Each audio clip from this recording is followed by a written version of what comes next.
Bastar talkies में जब भी हम किसी कहानी को लेकर आते हैं तो उस कहानी को लेकर आने के पीछे का संघर्ष दिखाने की मैं कोशिश कर रहा हूँ। नमस्कार, मैं विकास तिवारी हूँ और आप बस्तर टॉकीज़ देख रहे हैं।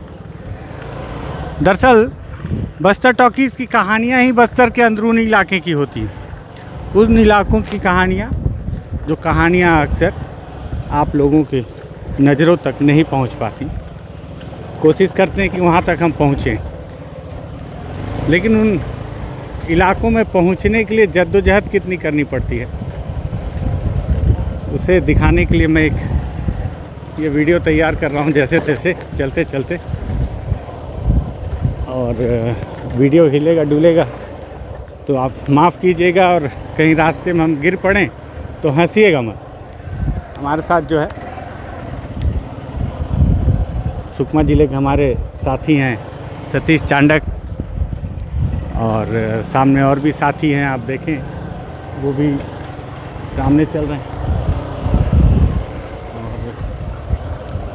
और इस तरह से जंगलों के अंदर जो है सुकमा ज़िले के बहुत अंदर कहीं किसी गांव में है, और यहाँ से किसी ज़माने में कोई ट्रैक्टर गुजरा होगा तो ट्रैक्टर के पहिए के निशान से बने रास्ते पर चल रहे हैं।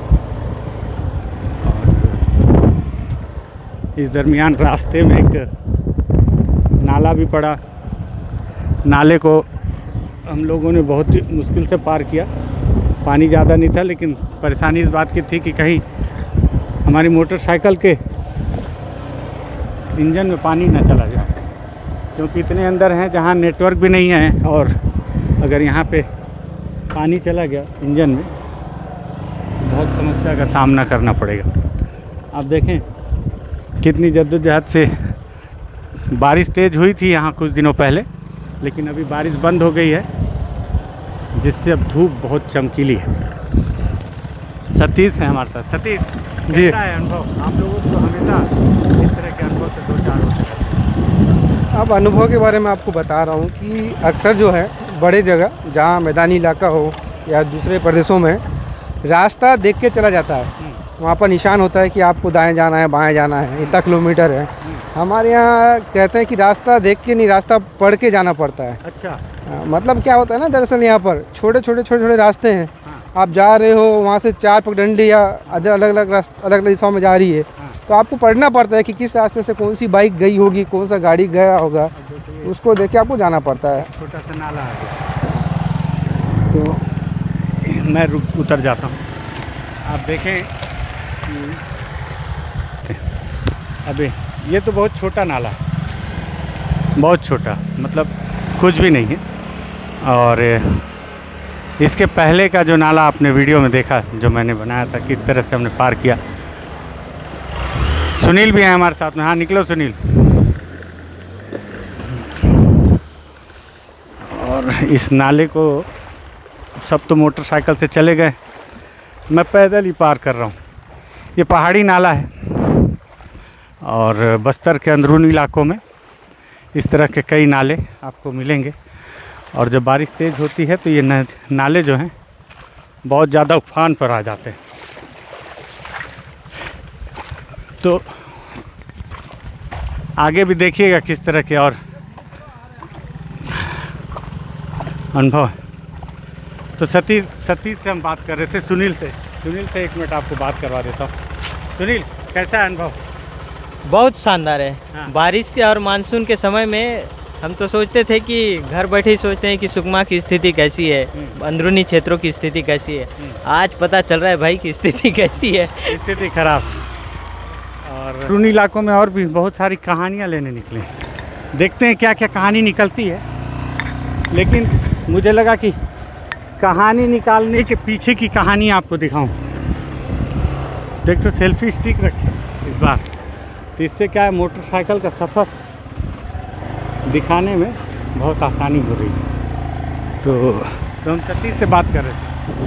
हाँ सतीश, आप कुछ कह रहे थे सुकमा के अंदरूनी इलाकों की स्थिति के बारे में। हाँ, जैसा आप देख रहे हैं कि यहाँ पर जैसे मैंने पहले कहा इससे कि यहाँ पर जो रास्ता होता है, जो सड़क होता है, वो देख कर नहीं पढ़ कर जा जाता है। उसके अलावा आप देख रहे होंगे कि यहाँ पर सड़क तो दूर की बात है और पुल पुलिये भी नहीं बने और अभी तो बारिश कम है, पानी कम हो गया है। जब बारिश होती है, जब ये नाले उफान पर होते हैं, उस समय यहाँ के लोग कैसा आना जाना करते हैं, ये सोचने का विषय है। हम 12 महीना में एक बार 2 बार आते हैं तो इतनी तकलीफें हमको लग रही है। तो बहुत तीर मार रहे हैं ऐसे बताते हैं। हाँ, कि देखो हम कितना मुश्किल से आए। हाँ, जो है डेली आना जाना कर रहा है उसका क्या हाल होता होगा, ये आप सोच सकते हैं कि आज के समय में जहाँ पर हम अगर एक्सप्रेस हाईवे और 4 लेन 8 लेन पता नहीं क्या क्या बात कर रहे हैं, उस ज़माने में यहाँ पर पगडंडी के सहारे ही चलना पड़ रहा हो। अभी तो पगडंडी भी नहीं है। पगडंडी भी नहीं है।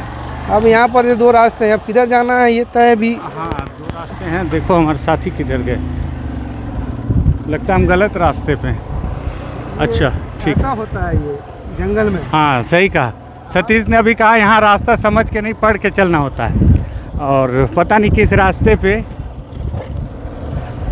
फरमान छुपा हो। क्यों सतीश? ये भी बात सही है, ये भी एक टेंशन रहता है कि क्या पता किस रास्ते में क्या हो। डर तो रहता ही है, लेकिन क्या करें, कहानी आपके सामने लानी है तो डर का सामना तो करना ही पड़ेगा। तो ये सफ़र है, सफ़र की और तस्वीर देखिएगा। तो ऐसे जंगल के रास्तों से हम होकर गुजरते हैं कई दफ़े और रास्ते में घना जंगल, पगडंडियाँ और अनजाने रास्ते और अनजाने खतरों का डर होता है। और साथ ही साथ कई दफ़े आपके सामने कुछ बड़ी चुनौतियाँ भी आ जाती हैं। अब जैसे मोटरसाइकिल से हम लोग चले तो जा रहे किसी कहानी की तलाश में, और कहानी की तलाश में एक बड़ी चुनौती आपको दिखाऊं। अब हम लोग यहाँ, ये बहुत गहरी नदी है, बहाव बहुत तेज़ है और यहाँ ना कोई आदम है ना कोई आदम की जात। पानी का बहाव आपको भी समझ में आ रहा होगा और बहाव से उसकी गहराई का अनुमान भी आप लगा सकते होंगे। अब ऐसे में हमारे सामने चुनौती ये है कि इस नदी को पार कैसे किया जाए। सोच रहे हैं कि कैसे इस नदी को पार किया जाए और इसी सोच में हम सब साथी जो हैं, ये देखें हमारे साथ सलीम शेख जी हैं, ये यहीं नदी के किनारे ही पत्थरों में सो गए हैं। धनंजय जी हैं और सतीश हैं और साथ ही साथ पेड़ पे बैठे सुनील कश्यप हैं। और कोई रास्ता ही नहीं, कोई ज़मीन पे पड़ा है, कोई पेड़ पे अड़ा है और नदी अपने पेड़ ही, मानने को कोई तैयार नहीं। हमें है कि हम तो जाने ही हैं। सलीम शेख जी से बात करते हैं। नवाब साहब अगर आप थोड़ा सा उठ जाएंगे तो थोड़ा सा। जरूर। आज क्या है, बस्तर टॉकीज़ में हम अपने सभी साथियों को दिखाना चाह रहे हैं। सलीम जी कैसा है अनुभव, और बस्तर के सुकमा के अंदरूनी इलाकों की स्थिति कैसी होती है रिपोर्टिंग के दौरान? देखिए, सुकमा के अंदरूनी इलाकों में पत्रकारिता जोखिम ज़रूर है, बट जान की जोखिम नहीं कह सकते। और बस्तर में जान की जोखिम हमारे सीआरपीएफ के जवान, हमारे पुलिस के जवान उठाते हैं, जो वाकई जान पर खेलकर हमारी सुरक्षा करते हैं। खैर, हम यहाँ पत्रकारिता करते हैं, यहाँ की खबरों को शासन तक पहुँचाने का काम करते हैं और इसमें चैलेंजिंग बहुत रहता है। कोशिश करते हैं कि वास्तविकता बाहर निकल कर आए, लेकिन आप देख रहे हैं कि नदी ने अभी हमारा रास्ता रोक दिया है। कोशिश करेंगे किसी तरह उस पार जाने की, बस समय का इंतज़ार है। तो समय के इंतज़ार से कैसे नदी पार करेंगे? नाव तो है नहीं यहाँ पे। देखिए, बस्तर एक आदिवासी इलाका है और बस्तर में आप कहीं फंस नहीं सकते। और हमारे यहाँ जो आदिवासी जो भाई हैं, वो आपको कहीं ना कहीं आपको पहुँचा देंगे, सुरक्षित पहुँचा देंगे। तो उम्मीद कर रहे हैं कोई आदिवासी भाई आ जाए और हमें उस पार ले जाए और हम जिस काम के लिए आए हैं वो काम पूरा हो। ये बहुत इंटरेस्टिंग होता है कि अब देखिए नदी किनारे हम बैठे हैं और कोई उम्मीद नहीं है, लेकिन फिर भी उम्मीद में बैठे हैं। यहाँ कोई नेटवर्क है नहीं कि किसी को आप कॉल कर दें और बोले भाई थोड़ा आ जा दो, थोड़ा मदद कर दे। तो ऐसा कोई ऑप्शन नहीं है आपके पास में। ऑप्शन यही है कि पेड़ के किनारे छाँव में आप ऐसे बैठे रहें और चुपचाप इंतज़ार करते रहें और पानी के इस कलरव को सुनते रहें।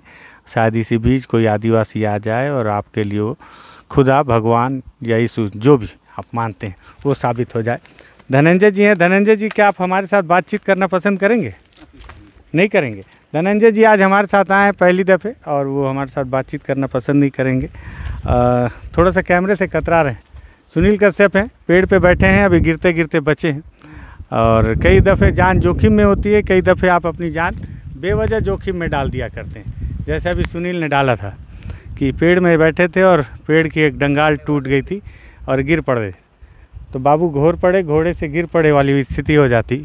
बच गए और अंत भला तो सब भला। हम उम्मीद करेंगे कि इस नदी को पार करके दूसरी ओर चले जाएं। और चोट लग गई है ना? हाँ, चोट लगेगी, पेड़ से गिरे हो तो। उम्मीद करेंगे कि इस नदी को पार करके दूसरी ओर जाएं और कोई कहानी आपके लिए बेहतरीन सी, खूबसूरत सी लेकर आएँ। और तब तक आप इंतज़ार करें, देखें कि बस्तर टॉकीज़ की कहानियाँ आती कैसे हैं बस्तर टॉकीज़ तक। आसानी से नहीं आती, और ये आप लोगों का प्यार है कि इतनी मेहनत करने को मजबूर करता है। धन्यवाद।